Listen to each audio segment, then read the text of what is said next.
Hello guys and welcome back to my YouTube channel Education Classes. I hope you all are doing well, healthy and happy. Today we are going to discuss about the format of the lesson plan. आज हम लोग जानेंगे कि ये lesson plan का format किस तरीके से तैयार करते हैं। ऑब्वियसली सी बात है, जब हम लोग को पीओटी के लिए भेजा जाता है कोई भी स्कूल, तो हम लोग को लेसन प्लान बनाने को मिलता है। टीचर्स लोग बोलते हैं कि आप लोगों को 70 लेसन प्लान तैयार करना है। तो हम लोग को माइंड में आता है, अरे भाई कैसे हम लोग लेसन प्लान बनाएंगे, कैसे नहीं बनाएंगे। तो आज ये प्रॉब्लम आप लोग का सॉल्व हो जाएगा और मैं आज फॉर्मेट बता रही हूँ। तो आप लोग को सबसे पहले तो कोई भी स्कूल चूज़ करने के लिए मिलेगा जहाँ पे आप पढ़ाने जाएंगे। उस स्कूल का नाम मेंशन करना है, डेट मेंशन करना है, क्लास मेंशन करना है, कौन से क्लास को आप पढ़ा रहे हो, पीरियड कौन सा पढ़ा रहे हो, ठीक है। सब्जेक्ट आपको मेंशन करना, आप फिजिक्स पढ़ा रहे हो, केमिस्ट्री पढ़ा रहे हो या बायोलॉजी पढ़ा रहे हो या इंग्लिश पढ़ा रहे हो, सब सब्जेक्ट क्या है। जैसे सब सब्जेक्ट, जैसे कि मैं इंग्लिश का सब्जेक्ट चूज़ करती हूँ और उसमें मैं चूज़ करती हूँ पोएम। सब सब्जेक्ट पोएम हो गया। तो ड्रामा भी हो सकता है, नोवेल भी हो सकता है, फिर आपका शॉर्ट स्टोरी भी हो सकता है, प्रोज भी हो सकता है। ये सब सब्जेक्ट का कैटेगरी में आ जाता है। टाइम आप कितने ड्यूरेशन में पढ़ा रहे हो, ये टाइम हो गया। टॉपिक कौन सा चूज़ कर रहे हो, ये अकॉर्डिंग टू आप पर डिपेंड करता है, ठीक है। और पार्ट, जैसे कि पार्ट क्या होता है, मान के चलते हैं कोई भी आप पोएम आप चूज़ कर रहे हो पढ़ाने के लिए, तो ज़रूरी नहीं है कि आप एक ही दिन में आप पोएम को भी पढ़ा दे रहे हो, उसका क्वेश्चन आंसर भी करा रहे हो, आप उसका डिफ़िकल्ट वर्ड भी करा दे रहे हो। ज़रूरी नहीं है कि आप 30 मिनट्स या 35 मिनट्स में आप सारा का सारा आप कंप्लीट करा ले रहे हो, ठीक है। आप एक दिन में मान के चलते हैं 2 स्टेंजा पोम पढ़ा रहे हो, उसका प्रोनाउंसिएशन ड्रिल करवा रहे हो, उसका हार्ड वर्ड मीनिंग करवा रहे हो, बच्चों लोग से पढ़वा भी रहे हो। वो एक दिन में मान के चलते हो जा रहा है। फिर सेकेंड दिन में दूसरा स्टेंजा करके पढ़ाइएगा, ठीक है। ये पार्ट पर आप पर डिपेंड कर रहा है। सिग्नेचर ऑफ सब्जेक्ट टीचर आपको यहाँ पे मेंशन करना है, ठीक है। Signature of subject teacher. फिर जनरल ऑब्जेक्टिव्स, आप जो भी टॉपिक आप पढ़ा रहे हो, जो भी आप पोएम पढ़ा रहे हो, उसका जनरल ऑब्जेक्टिव्स लिखना है। मीन्स वो आप पोएम पढ़ा लेने के बाद बच्चे लोग क्या क्या कैपेबल हो सकते हैं, एबल हो सकते हैं।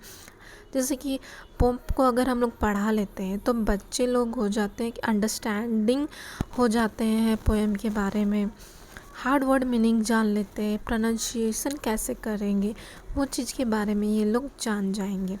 स्पेसिफिक ऑब्जेक्टिव्स क्या होते हैं कि जो पोम है, ठीक है, उसको पढ़ा लेने के बाद बच्चे जो है आंसर्स कर सकते हैं, ठीक है।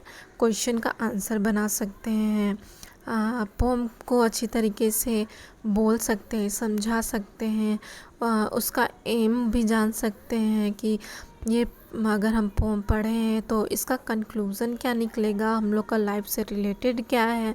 ये सारे के सारे बच्चे लोग अंडरस्टैंड हो जाते हैं। फिर टीचिंग मेथड आप कौन सा यूज़ कर रहे हो, आप डायरेक्ट मेथड यूज़ कर रहे हो कि डेमोन्स्ट्रेटिव मेथड यूज़ कर रहे हो कि लेक्चर मेथड यूज़ कर रहे हो, ये आप पर डिपेंड कर रहा है। फिर टीचिंग एड्स, आप कौन सा टीचिंग एड्स का यूज़ कर रहे हो ड्यूरिंग योर टीचिंग स्टाइल। आप ब्लैक बोर्ड का यूज़ कर रहे हो, चॉक का यूज़ कर रहे हो, डस्टर का यूज़ कर रहे हो, पॉइंटर का यूज़ कर रहे हो। और जनरल टीचिंग एड्स में आपका क्या आ जाता है, जैसे आप चार्ट पेपर का यूज़ कर रहे हो, मॉडल्स का यूज़ कर रहे हो, ठीक है। ये सब चीज़ होते हैं जनरल टीचिंग एड्स में आ जाते हैं। फिर स्पेसिफिक टीचिंग एड्स में भी आ जाते हैं, जैसे कि बच्चे लोग को स्मार्ट बोर्ड वगैरह जो होता है, ये स्पेसिफिक टीचिंग एड्स में आ जाते हैं कि आप स्मार्ट बोर्ड से आप बच्चे लोग को पढ़ा रहे हो। प्रीवियस नॉलेज, सबसे पहले अगर आप कोई भी पोम पढ़ा रहे हो तो आप बच्चों लोग का प्रीवियस नॉलेज को आप इवैल्यूएशन करोगे, ठीक है। आप मान के चल रहे द रोड नोट टेकन हम लोग पढ़ा रहे हैं, तो आप बच्चों लोग आपको प्रीवियस नॉलेज का आप आकलन करोगे ही ना कि रॉबर्ट फ्रॉस्ट के बारे में आप जान रहे हो कि नहीं जान रहे हो ये, और पोएम के बारे में भी कुछ जान रहे हो कि नहीं जान रहे हो। फिर इंट्रोडक्शन, आप पोएम का इंट्रोडक्शन दोगे, राइटर का इंट्रोडक्शन दोगे। फिर इंट्रोडक्टरी क्वेश्चंस पूछोगे, आप उससे रिलेटेड कुछ क्वेश्चंस पूछोगे, ठीक है। स्टेटमेंट ऑफ द एम, आप उस पोएम के बारे में आप स्टेटमेंट करोगे। स्टेप्स क्या होंगे, प्रेजेंटेशन यहाँ पे होगा, प्रेजेंटेशन कर रहे हो। टीचिंग कंटेंट्स और टीचर्स एक्टिविटी यहाँ पे देना है। आप टीचिंग कंटेंट्स क्या यूज़ कर रहे हो, टीचर्स का एक्टिविटीज़ क्या होंगे। फिर स्टूडेंट्स एक्टिविटीज़ यहाँ पे बताना है, ब्लैक बोर्ड का वर्क बताना है, टीचिंग एड्स का भी यहाँ पे यूज़ करना है, कौन सा टीचिंग एड्स का यूज़ कर रहे हो ये चीज़ लिखना है। फिर स्टेप्स फिर से वही है, फिर टीचिंग कंटेंट और टीचर्स एक्टिविटी। स्टेप्स में आपको प्रेजेंटेशन लिखना है। टीचिंग कंटेंट्स मतलब कि सबसे पहले आप पोएम को आप क्या चीज़ करोगे, एक्सप्लेनेशन करोगे कि रीड करोगे। तो सबसे पहले तो मॉडल रीडिंग करेंगे, है ना। मॉडल रीडिंग करेंगे तो यहाँ टीचर्स का एक्टिविटी मॉडल रीडिंग यहाँ पढ़ रहे हैं, ठीक है। फिर मॉडल रीडिंग होगा टीचिंग कंटेंट में। फिर आपका मॉडल कॉम्प्रिहेंसिव होगा। फिर आपका आप एक्सप्लेनेशन करोगे उस पोएम का, ठीक है।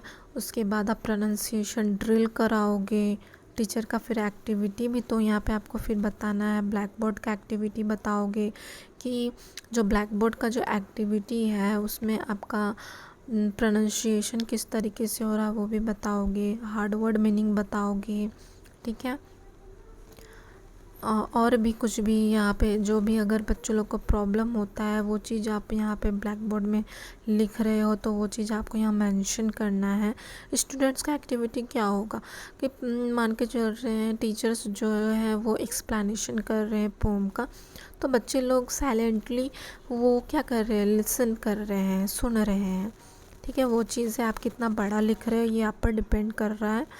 उसके बाद ये सब हो जाने के बाद आप क्लास वर्क क्या दे रहे हो, ठीक है, वो चीज़ है। फिर होमवर्क, आप होमवर्क बहुत ज़रूरी होता है। कोई भी आप चैप्टर पढ़ा रहे हो या पोम पढ़ा रहे हो तो होमवर्क बहुत ज़रूरी होता है स्टूडेंट्स के लिए कि क्या बच्चे लोग सीख रहे हैं, तो वो होमवर्क कर पा रहे हैं कि नहीं कर पा रहे हैं। फिर गुड पॉइंट्स लिखना है, ठीक है। और फिर सजेशन फॉर इम्प्रूवमेंट, बच्चे लोग अगर क्वेश्चंस वगैरह अच्छे से कर पा रहे हैं, अगर नहीं कर पा रहे हैं तो आप बच्चे लोग को क्या सजेशन दे सकते हो वो डिपेंड करता है। फिर यहाँ पे आप साइन वगैरह भी तो कीजिएगा, साइन कीजिएगा तो आप यहाँ पे डेट भी मेंशन कीजिएगा, है ना। तो आई होप कि आप लोगों को ये अच्छी तरीके से समझ में आया है ये फॉर्मेट। आशा करती हूँ कि फिर मिलेंगे हम लोग दूसरे वीडियो में। अगर आपको वीडियो अच्छा लगा है तो please like, share and subscribe my channel and see you soon guys in the further video.